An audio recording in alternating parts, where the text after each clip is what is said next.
청년부를 담당해 봤을 때는 청년들은 젊은 층이라 요즘에 맞는 그런 찬양곡들, 신선한 곡들을 그들 때문에 많이 알게 되기도 하고 같이 부르게 되기도 하는데, 마음에 남는 찬양은 어릴 적에 배운 찬양 같아요. 이 찬양을 중등부 시절에 교회 수련회 갔을 때 처음 접해봤는데, 이렇게 접해본 찬양이 또 어른이 돼서도 많이 남는 것 같습니다. 여러분의 마음에 심겨지는 찬양들이나 말씀들이 여러분이 믿음으로 사는 데에 또 승리하는 귀한 밑거름이 될 수 있기를 또 소망합니다.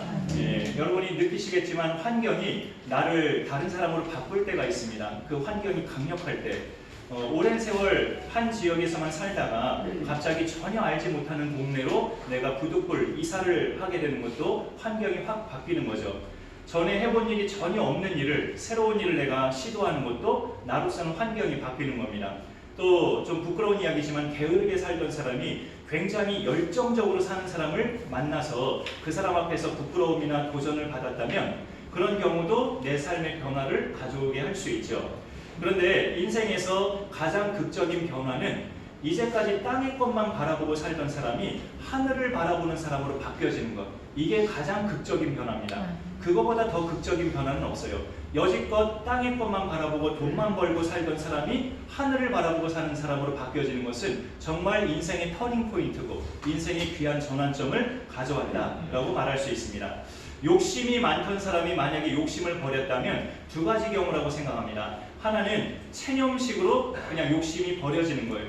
욕심 부려봤자 나 같은 놈은 소용없더라. 돈 많이 벌어봤자 부자 될 사람은 따로 있더라. 나 같은 놈은 부자 될 팔자도 아니더라. 이렇게 일종의 의욕상실 성격으로 욕심을 버리는 사람이 있고, 또 하나는 훨씬 더 가치 있는 것을 발견해서 땅의 것에 대한 욕심이 자연히 사라지는, 그래서 욕심이 버려지는 사람이 있어요. 우리 그리스도인들은 후자에 속한 사람들입니다. 지난 주일날 말씀 제목이 시선을 하나님께 두면 이었는데, 우리가 시선을 하나님께 두면 이 생에서 누리지 못하고 죽는 것이 있어도 아쉬움을 버릴 수 있다. 그리고 상 주시는 하나님으로만 만족하게 된다. 그리고 시선을 하나님께만 두면 근심, 걱정, 염려, 욕심 이런 것들을 하나님 앞에 다 내려놓을 수 있기 때문에 모세처럼 임종하는 순간까지 건강하게 살 수 있다. 이런 내용들을 살펴봤습니다. 오늘은 그에 이어서 시선을 하나님께 두는 방법입니다. 그럼 어떻게 시선을 하나님께 둬야 되느냐? 내 눈이 땅의 것을 바라보지 않고 하나님을 바라볼 때 그런 유익한 복들을 내가 받을 수 있다면, 그렇게 하나님을 향하는 방법이 뭐냐 도대체, 그걸 우리가 나눌 필요가 있잖아요. 오늘 읽은 시편 42편을 통해서 몇 가지로 함께 나누고자 하는데, 그걸 들어가기 전에 제가 먼저 짚고 넘어가고 싶은 것은 저저번 주에 나눴던 말씀인데요. 우리는 예수님이 재림하셔서 내 몸이 새로운 신령한 몸으로 부활하기 전까지는 지금의 이 몸은 약한 몸이에요. 지금의 이 몸은 약한 몸이고, 그래서 나도 약한 사람이에요. 예수님을 믿어도 여전히 죄를 짓고, 예수님 믿어도 거짓말을 하고, 예수님 믿어도 성경 말씀대로 살기보다 내 주장대로, 내 생각대로 사는 때가 훨씬 더 많아요. 그렇게 약해요, 우리가. 그러다 보니 하나님이 가끔씩 쓰시는 방법이 뭐냐면, 내 약함을 이렇게 바꾸게 하시는데, 임의적으로 그게 환경을 갈아엎는 거예요. 환경을 바꾸시는 것으로 나의 약함을 커버하시고 내가 약함에서 벗어날 수 있게끔 도와주십니다. 내가 시선을 하나님께 둘 수밖에 없도록 내 환경을 내 허락도 없이 하나님이 종종 바꾸실 때가 있어요. 그 순간이 우리는 당혹스럽기도 하고 두렵기도 하지만, 만약에 그 덕분에 내가 하나님을 더 붙잡고 믿음으로 승리하게 됐다면 감사한 일이기도 하죠. 우리의 시선을 하나님께로 향하는 방법은 오늘 42편을 통해서 나누고자 하는데, 그렇게 되기까지 하나님은 우리의 환경을 먼저 바꾸시는 경우가 많다. 근데 그 강도가 셀 때가 있고 적당할 때가 있어요. 그 강도가 센 경우는 자주 있지 않아요. 우리의 연약함을 아시기 때문에 하나님이 그렇게 강력하게 세게 우리 환경을 바꾸시진 않아요. 그건 어쩌다가예요. 적당하게 바꾸시는 경우는 일종의 그 단련, 연단인데, 그런 경우는 종종 있죠. 우리의 환경을 적당하게 바꾸시는 것. 사실상 그때마다가 내 시선을 하나님께 돌려야 할 때입니다. 내가 하나님을 믿는 사람이라면 그런 환경의 바뀜이 느껴질 때 내 안에 믿음이 있다면 느낄 수 있어요. 아, 그동안 내가 너무 땅의 것만 바라보고 살았구나. 하나님이 이제 좀 위를 보라고, 하나님을 좀 보라고 하시는구나. 하고 하나님을 믿는 믿음 있는 사람이라면 그 정도의 깨달음은 다 와요. 중요한 것은 깨달아질 때 내가 그에 맞게 반응하는 거예요. 내가 그에 맞게 반응을 하는 것이 중요합니다. 반응을 하면 내 시선은 자연히 하나님을 향하게 됩니다. 부활 전까지, 우리가 새 몸으로 부활 전까지 우리는 연약하기 때문에 하나님은 종종 이런 방법을 통해서 우리를 자꾸 하나님께로 향하게 만드십니다. 그런 환경에 우리가 맞닥뜨릴 때마다 시선을 하나님께 두려면 오늘 말씀에서 첫 번째가 하나님 만나기를 갈망하라고 이야기합니다. 1절에 하나님이여 사슴이 시냇물을 찾기에 갈급함같이 내 영혼이 주를 찾기에 갈급하니이다. 갈급함이 갈망한다는 거죠. 이전에는 갈망이 직접 나와 있어요. 내 영혼이 하나님, 곧 살아계시는 하나님을 갈망하나니라고 되어 있습니다. 사실 환경이 좀 바뀌어지는 것, 내 환경이 다르게 움직여지는 것, 내 의지와 상관없이 다른 방향으로 움직여지는 것 자체가 하나님이 날 만나시려는 시도예요. 하나님이 그렇게 시도하시는 겁니다. 너 이제 나 좀 만나자 이러시는 거예요. 우리의 환경을 움직임이 이유가 바로 그거죠. 말하자면. 그렇기 때문에 나도 그에 반응하면서 하나님을 만나고자 하면 자연히 만나지는 거죠. 내 환경이 바뀌어지는 것 자체가 하나님이 날 만나시려는 시도이기 때문에 거기에 맞춰서 나도 만나고자 하면 만나지는 거예요. 사실 매주일 드리는 이 예배가 하나님 만나는 시간이죠, 솔직히. 그런데 사람에 따라서 늘 두 부류로 이 시간은 나눌 겁니다. 틀림없이 나눌 거예요. 한 부류는 기독교 예배의식에 그냥 참여하는 사람들, 또 한 부류는 살아계신 하나님을 정말 인격적으로 만나고 가는 사람들, 이렇게 두 부류로 분명히 나눌 거예요. 매주 드리는 예배지만 어떤 사람이 살아계신 하나님을 정말 매주일마다 인격적으로 만나고 갈까요? 목마른 사람이에요. 목마른 사람만이 하나님을 만나요. 목마른 사슴이 시냇물 찾기에 갈급함같이 내 영혼이 주를 찾기에 갈급하나이다. 하나님, 저는 하나님 없이는 못 삽니다. 하나님 없이는 저는 숨도 못 쉬겠습니다. 이런 목마름을 느끼는 사람이 예배 때마다 하나님을 만날 수 있어요. 하나님을 그렇게 갈망하는 방법은 오늘 시편 자체가 노래면서 기도예요. 내 영혼이 주를 찾기에 갈급합니다 하면서 하나님께 구하는 것, 하나님께 기도하는 것이 갈망하는 방법이에요. 근데 이제 그 기도가 평소처럼 이렇게 평이한 기도라기보다는 뭔가 좀 더 간절한, 내 땀을 쥐어 짜내는 그런 간절한 기도여야 하겠죠. 그게 갈망이니까. 이때 하나님을 갈망할 때 우리 속에 전제되어야 될 게 뭐냐면 하나님이 살아계시다는 걸 믿는 거예요. 오늘 2절에 보니까 내 영혼이 하나님, 곧 살아계시는 하나님을 갈망하나니, 이 시인은 하나님이 살아계시다는 걸 믿고 갈망하는 거예요. 하나님이 살아계신 줄 내가 확신합니다. 내가 믿습니다. 하나님을 제가 갈망합니다 하면서 하나님이 살아계시다는 것을 확신하고 있어요. 많은 사람들이 하나님이 어디 있냐고 해도 하나님이 살아계시다는 걸 내가 믿으면 내 속의 갈망은 허망이 아니죠. 그분을 만날 수 있다는 확신 속에서 확신이 깃든 갈망이에요. 오랫동안 만나지 못한 사람도요, 조만간에 그를 내가 곧 만날 수 있겠구나라는 확신이 어떤 때 드시던가요? 여태껏 별로 연락도 안 하던 사이였는데 요즘에 무슨 일이 계기가 돼가지고 그 사람하고 자주 연락을 하게 됐다면, 정말 연락 한 번도 안 하던 사람이 올해 들어서 무슨 사건을 계기로 나하고 자주 연락을 하게 됐다면 이제 그런 확신이 드는 거죠. 이 사람 이제 조만간 얼굴도 볼 수 있겠구나. 이제 이 사람 조만간 만날 수 있겠구나. 그런 확신이 들잖아요. 하나님이 내 눈에 안 보여도 살아계심을 믿으면 내가 조만간 하나님을 만날 수 있겠구나는 확신이 똑같이 들 수 있는 거예요. 하나님을 갈망하는 것도 그분이 살아계심을 믿을 때 더 간절하게, 더 포기하지 않고 하나님을 찾게 됩니다. 지금 바뀌어져가는 내 환경이 두렵고 걱정이 되고 이제 어떻게 살지? 라는 막막함이 있어지는 느낌이 들어도 평소에 하나님을 믿던 사람은 이제 반응할 수 있는 기회가 온 거예요. 하나님 앞에 반응할 수 있는 기회. 그 순간에 내가 하나님을 간절히 찾는 반응을 하든지, 아니면 아니야, 살다 보면 이런 일 종종 있잖아 하면서 하나님과 상관없다는 식으로 그냥 넘기든지, 두 가지 반응 중에 선택할 수 있어요. 그 중에 하나님을 간절히 찾는 반응으로 선택한다면 이제까지 메말라버린 신앙생활을 해오다가 가슴이 적셔지고 뜨거워지는 믿음으로 전환될 수 있는 기회가 온 거예요. 그 기회를 붙잡는 사람은 복된 사람이고요. 그런데 우리가 또 기억해야 될 것은 하나님을 갈망할 때는 하나님만 갈망해야 돼요. 다른 것 같이 생각하면서 여지를 두고 하나님을 갈망하면 그거는 간절함이 결여된 겁니다. 일단 기도해보고 안 되면 이 사람 찾아가서 좀 도와달라고 하자. 이런 여지를 두고 하나님을 찾는 것은 갈망이 아니에요. 하나님에 대한 간절함이 없는 거예요. 그거는 여지를 두는 거니까.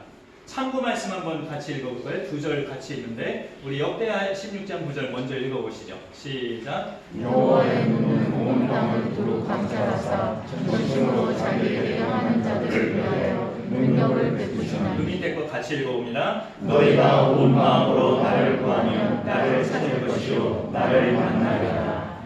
저 윗절에 있는 전심이 밑에 절에 있는 온 마음이에요. 온 마음을 한자로 전심이라고 하고 순우리말로 온 마음이라고 하죠. 같은 뜻이에요. 근데 여러분 이거 아십니까? 성경을 보면 하나님이 우리한테 원하시는 마음은 진심이 아니고 전심이에요. 이상하다. 하나님은 참되신 분인데 우리의 거짓되지 않고 참된 진심을 원하지 않으신가? 라고 생각하실 수 있지만 그것도 원하시죠. 근데 성경을 두루두루 보면 하나님이 우리한테 원하시는 마음은 진심보다 전심이에요. 온 마음으로 하나님께만 쏟는 것. 내 마음 상태가 오직 한 가지에만 내 마음이 다 쏟아지는 게 전심이에요. 전심으로 하나님을 향한다는 것은 오로지 하나님께만 내 마음이 거기에만 다 쏟아지는 거예요. 그게 뜻이죠. 전심이라는 게. 그러면 하나님이 만나 주십니다. 그러나 이것도 내 마음을 하나님께만 쏟는다는 것도 이 세상에서 우리가 연약한 육신을 가지고 살 때는 쉬운 일은 아니에요. 돈도 벌어야 되고 일도 해야 되고 자식도 키워야 되고 여러 가지 바쁜 일상을 보내다 보면 내 마음이 전심으로 하나님만 향한다는 거 쉽지 않아요, 솔직히. 그래서 하나님이 쓰시는 방법이 아까 앞서 말씀드린 것처럼 종종 나한테 별일이 생기게 하셔요. 별일이 생기게 하셔서 내 마음을 다시금 하나님께 쏟도록 만드셔요. 그게 내가 택함 받은 증거예요. 택함 받지 않은 사람은 그렇게 신경도 안 쓰셔요, 하나님이. 그런 점을 우리가 기억하시면 좋겠습니다. 이 주일 예배가 하나님을 갈망하는 시간 되시기를 소망합니다. 그러기 위해서는 내 영적 상태를 들여다볼 수 있어야 돼요. 하나님께서 날 어떤 환경으로 인도하시려는 것은 대체로 내 영적 상태가 이대로 있으면 안 되겠기에 그러시는 거예요. 물론 이런 경우도 있어요. 달리는 말에 채찍을 가한다는 말처럼 내가 잘하고 있는데 더 잘하도록 그렇게 격려하기 위해서 달리는 말에 채찍질을 하는 것처럼 그러시는 경우도 있어요. 그러나 대체적으로 하나님이 개입하시는 이유는 날 이대로 두면 안 되겠기에 개입하시는 거예요. 그런 환경적으로. 그러니 우리는 그럴 때마다 도대체 내 상태가 어떻길래 하나님이 나한테 이렇게 개입하시는가? 성경 말씀으로 들어가서 내 영적인 상태를 들여다보고 내가 여지껏 이 모양으로 살았었구나를 깨달으면 하나님의 살아계심을 갈망하기 시작합니다. 시선을 하나님께 두는 두 번째는 하나님께만 시선을 두는 두 번째 방법은 사람들이 하는 말을 신경 쓰지 마는 거예요. 오늘 3절에 사람들이 종일 내게 하는 말이 네 하나님이 어디 있느냐 하오니 내 눈물이 주야로 내 음식이 되었도다 라고 말하고 있습니다. 하나님이 정말 계시면 너 왜 그 꼴로 사느냐 이렇게 조롱하듯이 사람들이 나에게 그런 말을 할 수도 있어요. 그럴 때 중요한 것은 내가 그들의 말에 흔들리지 않는 거예요. 흔들리지 않고 그 말을 흘려버릴 수 있어야 합니다. 그런데 흘려버리지 못하고 자꾸 귀담아 듣게 되고 들을수록 이 사람의 말이 자꾸 나를 위축되게 만드는 경우가 있다면 그 상대방은 어떤 사람일까요? 모든 면에서 나보다 잘난 사람이죠. 모든 면에서 나보다 월등한 사람이 나한테 네 하나님이 정말로 계시다면 너 왜 그 꼴로 살아? 이렇게 말을 할 때 나보다 모든 면에서 월등한 사람이 그 말을 하면 나는 할 말이 없어져요. 경제적으로 나보다 훨씬 더 풍요롭고 사회적으로도 나보다 훨씬 더 높은 자리에 있고 집안도 나보다 훨씬 더 화려한 그런 사람이 나한테 하나님이 정말 있다면 너 왜 그 꼴로 살아? 이럴 때 우리는 위축이 돼서 아무 말도 못할 수 있다고요. 그 순간에 우리는 해명하려고 애쓰기보다 내 믿음 지키는 게 중요해요. 그 말에 흔들리지 않고 내 믿음 지키는 게 중요합니다. 믿음은 어떻게 지켜지느냐? 삼시세끼 육신의 양식 밥을 먹는 것처럼 하나님의 말씀을 매일 섭취하는 것이 믿음 지키는 방법이에요.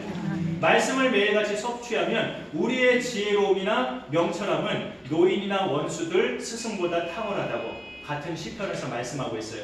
참고 말씀으로 준비했는데 그것도 마저 읽어보죠. 좀 한 번 더 읽어주시죠. 시작. 주의 계명들이 항상 나와 함께하므로 그것들이 나를 원수보다 지혜롭게 하나이다. 내가 주의 증거들을 늘 붙들므로 나의 명철함이 나의 모든 스승보다 나으며 주의 법도들을 지킴으로 나의 명철함이 노인보다 나으니이다. 우리가 매일 육신의 양식 밥을 먹듯이 영의 양식 말씀을 먹으면 어느샌가 나 자신은 나도 모르게 내가 하나님을 부정하는 사람들보다 더 지혜로운 사람이 돼 있고 나를 가르치는 스승들보다 내가 더 똑똑한 사람이 돼 있을 거예요. 늘 말씀의 양식을 먹으면. 그리고 또 나보다 더 오래 산 사람들, 노인들보다 더 명철하고 삶의 연륜이 많은 사람들보다 더 지혜가 탁월한 사람으로 내 자신이 서 있는 모습을 느낄 수 있을 겁니다. 믿음은 말씀을 통해서 생기기 때문에 이 말들이 다 무슨 말일까요? 내가 노인보다 탁월해지고 원수들보다 지혜로워지고 나를 가르칠 스승보다 명철해진다는 이 말이 무슨 말일까요? 하나님이 느껴진다는 거예요. 하나님이 느껴진다는 뜻입니다. 내가 아무리 지혜롭고 학식이 많은 사람도 하나님이 안 느껴지는 사람은 무식한 사람이고 아무리 세상의 학문을 덜 배웠어도 하나님이 느껴지는 사람이 지혜로운 사람이에요. 그런 믿음이 우리 가운데 생길 수 있어야 되는데 그 믿음이 생기는 것은 말씀을 섭취할 때 생깁니다. 나한테 믿음이 없는 것과 내가 말씀이 정리가 안 돼서 답변을 못하는 것은 좀 틀린 거예요. 믿음이 있어도 아직 말씀을 모르면 그런 세상 사람들이 나를 공격할 때 답변을 못하고 가만히 있을 수밖에 없어요. 그러니 우리는 하나님이 내게 주신 믿음과 이 믿음을 지속할 수 있는 말씀을 같이 가질 때, 믿음과 말씀을 내 안에 같이 가질 때 하나님을 부정하는 사람들에게 최소한의 답변을 우리는 할 수 있어요. 그런 은혜가 우리 모두에게 지녀지고 임할 수 있기를 소망합니다. 그러나 혹시 아직은 그러지 못하시더라도 그들이 하는 말을 신경 쓰지 말라는 거죠. 하나님을 없다 하는 무지한 사람들이 하는 말이기 때문에 그들의 말은 진리가 아니거든요. 그러니 신경 쓰지 말고 털어버릴 수 있어야 우리가 시선을 하나님께 둘 수 있습니다. 하나님을 부정하는 사람들은 특히 이 세상 돌아가는 모습을 볼 때 하나님이 없다고 더 강력하게 말하거든요. 선한 사람들이 고난을 당하고 벌받아야 할 악한 사람들이 별로 벌받지 않고 오히려 더 풍요롭게 잘 사는 모습을 볼 때 하나님이 정말 있다면 왜 이러냐? 왜 이걸 가만히 두시느냐? 하나님을 부정하는 사람들은 그걸 더 지목하면서 우리를 강력하게 공격하죠. 그런데 여러분 성경을 보면 발견하실 수 있을 거예요. 하나님은 가만히 계시지 않아요. 절대 가만히 안 계십니다. 악을 행한 자들에 대해서. 사람들은 당장에 사이다 같은 시원한 결과를 당장 보고 싶어서 그렇게 말하는 거지 악을 행한 자들은 반드시 그 벌이 주어집니다. 어느 때든지 주어져요. 그리고 선한 사람들이 고난을 겪는 것은 왜 겪느냐? 자기 인생의 주인을 몰라서 그래요. 자기 인생의 주인이 하나님인데 자기 인생의 주인이 자기인 줄 알고 자기의 의지대로 사니까 자꾸 인생이 꼬이는 겁니다. 그런 부분을 우리가 수정만 하고 돌이키면 선한 사람은 고난받지 않죠. 우리가 하나님을 느끼고 체험할 수 있는 것은 유일한 것인데 우리 속에 있는 믿음이에요. 우리 속에 있는 믿음이 없어지지 않으면 어떤 방법으로든 정말 하나님은 있구나, 정말 하나님은 살아계시구나 느낄 수 있어요. 내 안에 믿음이 있다면. 이게 성경의 답이에요. 다른 것들로 하나님의 살아계심을 증명하려 하지 말고 내 속에 있는 믿음, 하나님은 계셔, 하나님은 살아계셔, 이런 믿음을 갖고 있을 때 그 믿음이 하나님을 느끼게 만들어요. 믿음이 있는 사람은 믿음이 있으니까 하나님이 살아계심이 느껴지는 거고, 믿음이 없는 사람은 믿음이 없기 때문에 암만 얘기해도 하나님이 안 느껴지는 거예요. 사실 요즘 사람들은 보면 이게 참 웃기는데 전생과 다음 생애를 믿는 사람들이 은근히 많아지고 있더라고요. 그게 그냥 우스갯소리로 TV 예능 프로에만 나오는 이야기인 줄 알았는데 정말 믿는 사람들이 있더라고요. 전생과 다음 생애가 있다는 식으로. 사실 성경에는 그 내용 전혀 없어요. 사람들이 말하는 다음 생에는 우리 기독교에서 말하는 우리 영혼이 흔히 가는 그 천국을 말하는 게 아니잖아요. 다음 생에는 이 세상에 다시 태어나는 걸 말해요. 세상 사람들이 말하는 다음 생이라는 거. 성경은 말하지도 않는 것은 자꾸 믿으려 하고 있고, 성경이 선명하게 말하고 있는 것은 안 믿으려 하고 있고, 이 자체가 인간이 죄인이라는 증거예요. 성경은 안 믿고 성경이 기록되지 않은 것은 자꾸 믿으려 하고, 인간의 죄성이 그만큼 강력한 겁니다. 그래서 우리가 이것을 깨트리고 믿음으로 바로 서는 것은 매일같이 말씀을 영의 양식으로 섭취하는 겁니다. 시선을 하나님께 두는 세 번째는 이게 첫 번째 거와 좀 비슷할 수 있는데 우리의 인생의 여생 동안 소망을 하나님께만 두는 겁니다. 내가 버는 돈이나 또는 커가고 있는 자식이나 또는 내가 유일하게 건진 이 집이나 어떤 다른 것에 우리의 소망을 두는 것이 아니라 살아계신 하나님께 소망을 둘 때 우리의 시선이 늘 매일같이 하나님만 향할 수 있어요. 오늘 말씀 5절에 보면 내 영혼아 네가 어찌하여 낙심하며 어찌하여 내 속에서 불안해하는가 너는 하나님께 소망을 두라. 자기한테 말하는 거예요. 이 시인이 누구 남한테 이야기하는 게 아니고 자기한테 내 영혼아 야 하면서 자기한테 말하는 거예요. 네가 어찌하여 자꾸 불안해하고 낭망해하느냐. 자기가 소망을 하나님께 안 두고 다른 것에 두려고 하니까 자기가 불안하고 지금 낙심해야 하는 거예요. 자기 자신이. 그래서 자기 자신한테 내 영혼아 낙심해하고 불안해하지 마라. 너는 하나님께 소망을 둬라 라고 자기 자신한테 독백하는 거예요. 이 말씀을 볼 때 우리 자신이 내 자신에게 그런 선포를 하는 것도 믿음 생활에서 참 중요합니다. 홍성표 너는 하나님께 소망을 둬라. 내 자신이 나한테 그렇게 선포하면 그 선포하는 대로 우리가 믿음으로 살아갈 수 있어요. 그러면 그분의 도우심, 하나님의 도우심을 우리가 체험하면서 그때마다 하나님의 도우심을 느낄 때마다 하나님을 찬송하리로다. 오늘 5절의 고백처럼 그렇게 살아갈 수 있습니다. 요즘 시대에는 우리가 뭐 그런 유치한 신앙을 갖고 계신 분들은 안 계시리라 생각이 되는데 옛날에는 집안에다가 예수님 액자 얼굴 걸어놓고 그걸 쳐다보면 마치 주님을 바라보는 믿음이냐 그렇게 생각하던 시절이 좀 있었던 것 같아요. 순수한 믿음이기도 하지만 좀 무지한 믿음이에요. 그거는. 아니면 십자가, 나무 십자가를 집안 어디에다 걸어놓고 기도할 때도 그 십자가 앞에서만 기도하는 것. 이것도 일종의 약간은 좀 미신적 그 성격입니다. 그래서 우리 합동측교단은 앞에 십자가를 걸어놓지 않죠. 사실은 교회 바깥에는 여기가 교회라는 표시를 하기 때문에 보통 바깥에는 십자가를 설치하지만 합동측교단 내부에는 십자가를 그런 의미에서 설치는 안 해요. 그거 바라보고 내가 하나님 앞에 와 있다라고 느낄 수도 있으니까 그런 점에서 우리는 그렇게 하는데 뭐 각자의 신앙이지만 우리가 그 오해하거나 잘못되게 빠지지 않는 데 있어서는 유익하다고 생각이 됩니다. 그런 것이 시선을 하나님께 두는 것이 아니라 뭐 예수님 얼굴 액자나 십자가에다가 내 눈이 향하는 것이 시선을 하나님께 두는 게 아니고 내 모든 내가 기대하는 것, 내가 바라는 것, 내가 소망하는 것, 내가 원하는 것, 이 모든 것을 하나님께다가 두는 거예요. 이게 시선이 하나님께로 향하는 겁니다. 내 마음속에 어떤 소망함이 있다면 그걸 하나님께 맡기고 하나님께다 두는 것, 이게 시선이 하나님께로 향하는 거예요. 누구 도와줄 만한 사람에게다가 의뢰하는 것이 아니고 내 바램과 소원이 있다면 그거를 하나님께만 이렇게 올려다 드리는 그런 것이 시선을 하나님께 두는 겁니다. 우리가 말하자면 그것은 내 만족과 내 모든 그런 그 은혜는 오직 하나님이면 족하다는 뜻이에요. 내 만족은 오직 하나님으로만 삼겠다는 그런 뜻입니다. 굉장히 수준 높은 믿음이죠. 이게 좀 함부로 말하기는 두려운 말인데 하나님께 소망을 두는 사람은 하나님만 안 없어지면 돼요. 하나님만 없어지지 않으면 됩니다. 이게 참 두려운 말이에요, 솔직히. 그러나 이것 또한 우리가 부활하기 전까지는 연약하기 때문에 하나님은 정말로 그렇게 하진 않으셔요.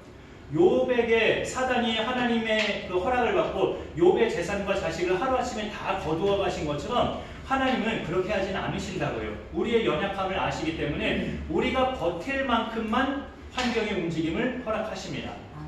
너는 내 자녀니까 나만 보고 살아야지 하시면서 다른 거 싹 거두어 가신다면 연약한 우리로서는 그냥 주저앉기 쉽죠. 거기서 하나님을 붙잡을 수 없어요. 하나님은 우리의 그런 약함을 아시기 때문에 그렇게까지는 안 하셔요. 하나님은 우리의 그런 연약한 육적인 체질, 영적인 체질을 고려하시면서 생각해 주시면서 우리가 하나님을 바라보도록 인도하십니다.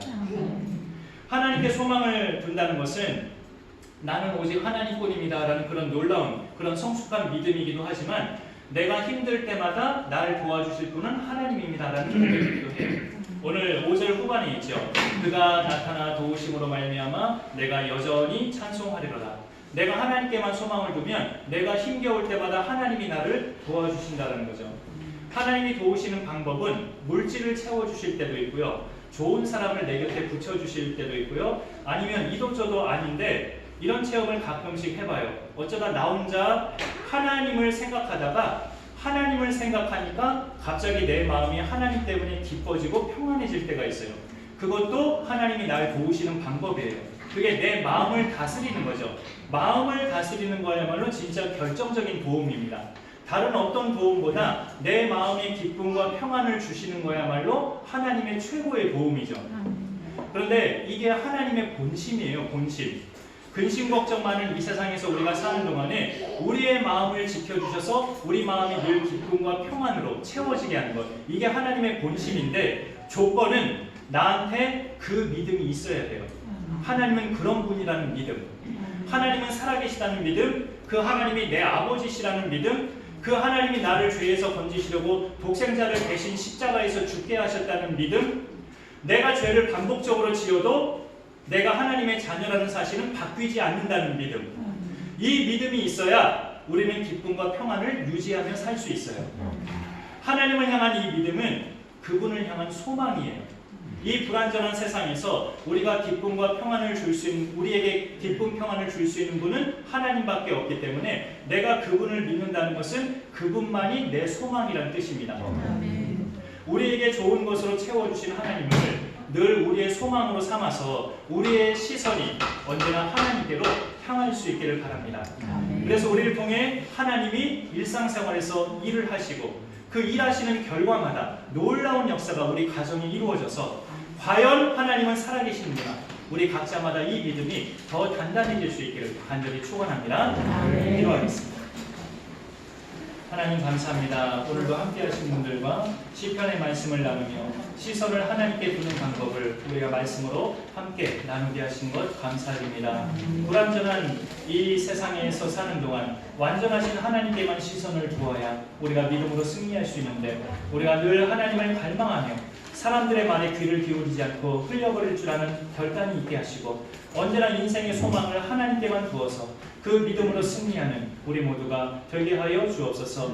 힘겨운 시간들을 보내신 우리 가정들을 특별히 기억하여 주셔서 주님의 은혜와 평강이 늘 하늘로부터 매일 삶에 부어지게 하시고 하나님의 살아계심을 믿으며 넉넉하게 믿음으로 승리하며 모두가 또 먼저 간 가족들을 천국에서 만나는 귀한 축복을 하나님 베풀어 주옵소서.